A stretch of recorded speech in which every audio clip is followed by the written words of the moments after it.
On January 2nd, 2023, 911 dispatchers in Cedar Rapids received frantic phone calls from people in an apartment complex. I need the police at 2129 Northtown Court Northeast.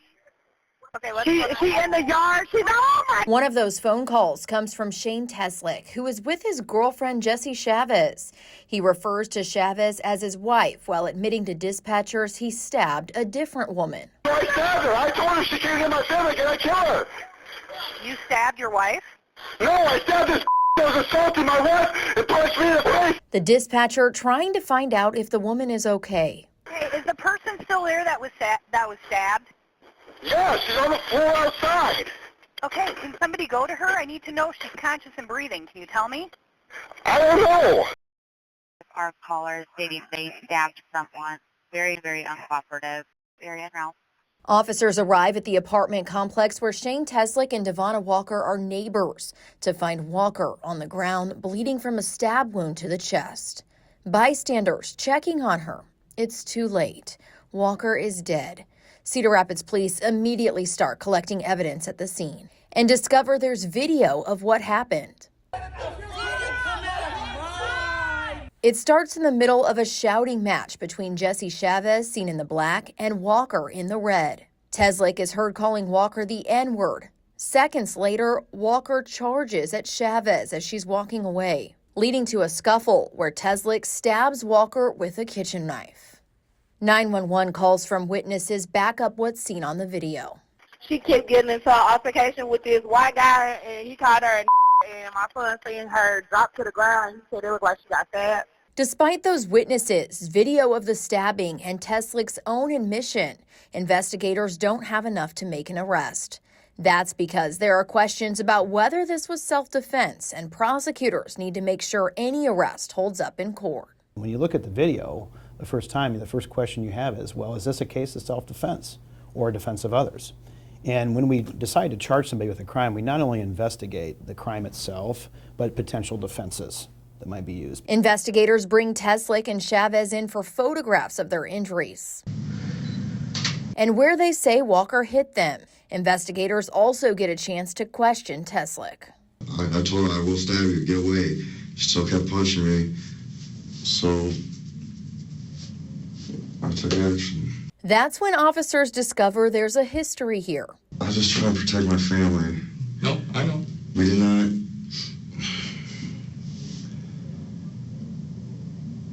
I understand that. You guys didn't do anything, though. And 3 times in a row we had you come out. You didn't do anything. Teslik is referring to prior calls to police for arguments his family had with Devonna Walker. Cell phone video from a couple weeks before the stabbing shows Chavez and Walker shouting at each other. You the f***ing one that says up to me! Get the f*** off my property before I call the cops on you right now. That argument escalating. At one point, Walker appears to charge at Chavez.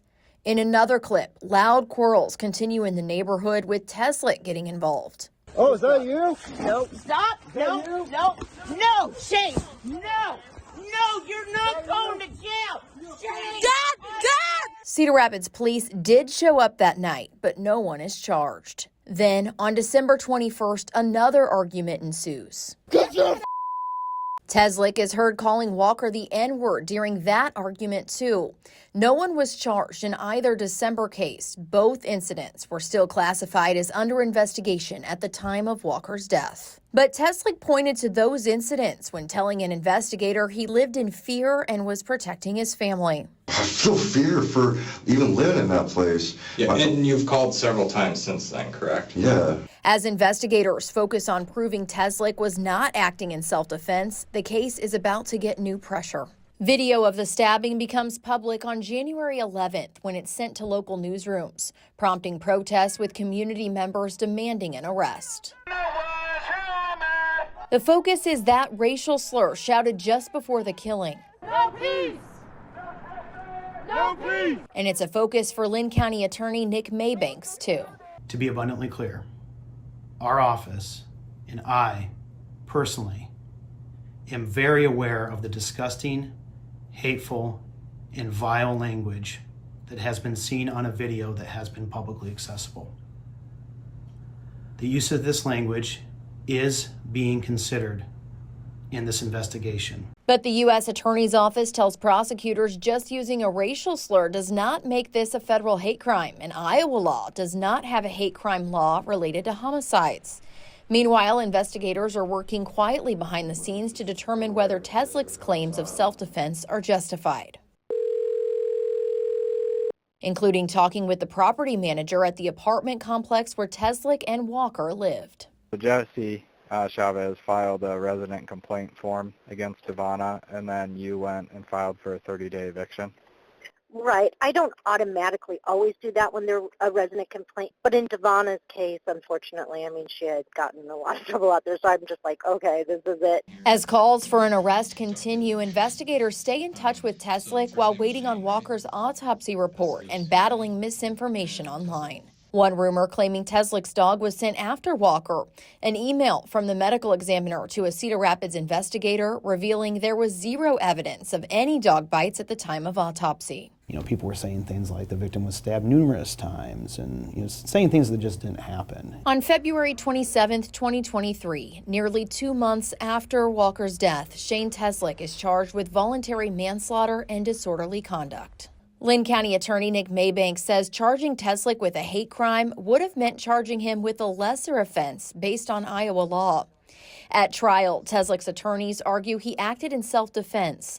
That claim is what prosecutors have been preparing for, and it's part of why it took them so long to file charges. We want to make sure that if we charge somebody with a serious crime, that we're ready to go to trial. At trial, prosecutors used the previous arguments to show Teslik and Chavez were not afraid Devonna Walker would kill them. Did you have a fear that Miss Walker was capable of killing you? I felt that she was capable of doing some really bad harm if she wanted to, but I guess I never felt like she was going to kill me. And prosecutors used the video and Teslik's own words against him when Teslik says he used the N-word to try to scare people away. Threatening people would neutralize the situation.